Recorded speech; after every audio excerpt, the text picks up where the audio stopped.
If you are a cryptocurrency business founder, or if you are an NFT project founder, what I've come to find is there's a lot of confusion when it comes to how do you do the accounting of it. And this is a challenge that a lot of accountants have in the traditional CPA world. And I want to kind of dispel some of the myths and also cover some of my top 3 tips when it comes to doing accounting for your cryptocurrency or your NFT project.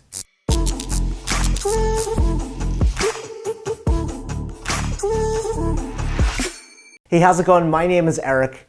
I run a company called the CashFlow Doctor and 0x Strategy. We do tax and accounting work for some of the biggest NFT projects, some of the biggest platforms out there, as well as a lot of NFT related celebrities. And what we find when we work with a lot of these NFT founders and speak at events like ETH Denver and NFT NYC is that there's a lot of confusion when it comes to how do you account for all this stuff as an NFT founder.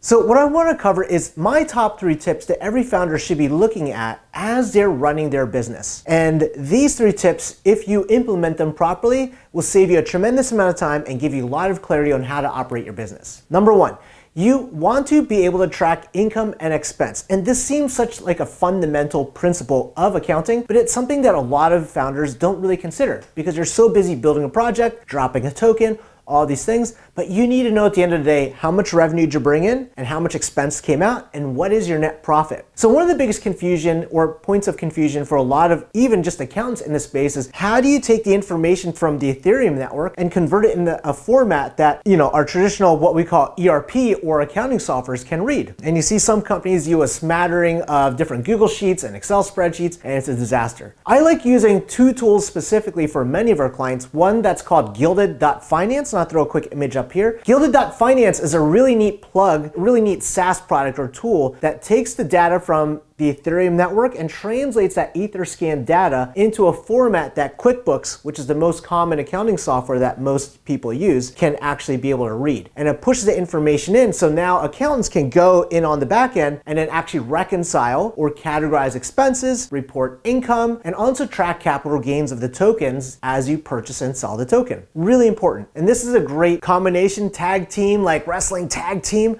of tracking income and expense by using Gilded.finance and also by using QuickBooks. Now there's other tools out there as well. There's one called Bitwave, which I like using as well for crypto, and then some accounting people, they like using NetSuite or Sage, for example. There's a lot of options, but you want to be able to track your income and expense to understand your profit. Number 2 is you want to have very specifically designed wallet structure. You need to know how the funds are flowing into your wallet and what each wallet is designated for. Now when I see as an accountant, when I see bank transactions flow into QuickBooks, it's easy to categorize. McDonald's, food, right? Target, maybe supplies. Staples, maybe supplies. Adobe, software. Very easy to categorize. But when it comes to doing cryptocurrency, it's vastly different because all you see is an Ethereum address or a wallet address. So there's no way of categorizing it. And sometimes when you look at the total volume of transactions that go into a wallet, it's a nightmare of how many transactions can happen. So I like setting up very specifically designed wallet flows to explain and designate for each wallet what each function is for. So let's say in this image that I'm going to share right here, let's say if you're minting an NFT project,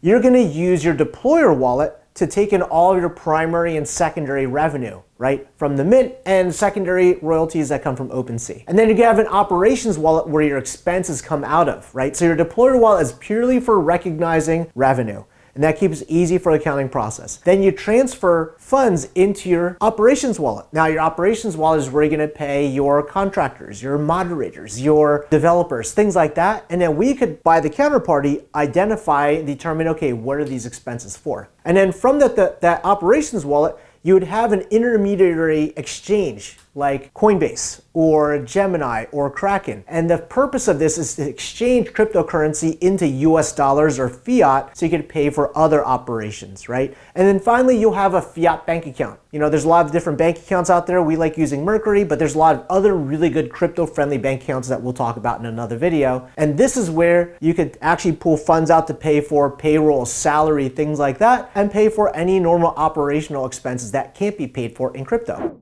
The third thing that you're gonna wanna do is very important is you're gonna wanna set governance. And I'm not talking about governance tokens, I'm not talking about the federal government. Governance is how your treasury or how your cryptocurrency is managed. Are you gonna keep all of your funds in Ethereum? I mean, I'm an Ethereum maxi and I love Ethereum, but you can't operate a business purely on Ethereum. How much in terms of ratio are you gonna keep in crypto as opposed to fiat? Are you going to have some of that crypto staked or in a DeFi staking pool or in some type of a tool like Celsius to provide additional yield? And then if you are to have certain amounts in crypto, is there a threshold of when it hits when you start exchanging it into USDC to make things less variable? It's really challenging to project out and to build a business upon a token that is always fluctuating in price, right? Because you have immediate concerns as opposed to just long-term gains, as many of us Ethereum maxis believe Ethereum is going to go really high in the future. And I believe as well, but you can't operate a business on future projection. You have to operate the business on current cash flow.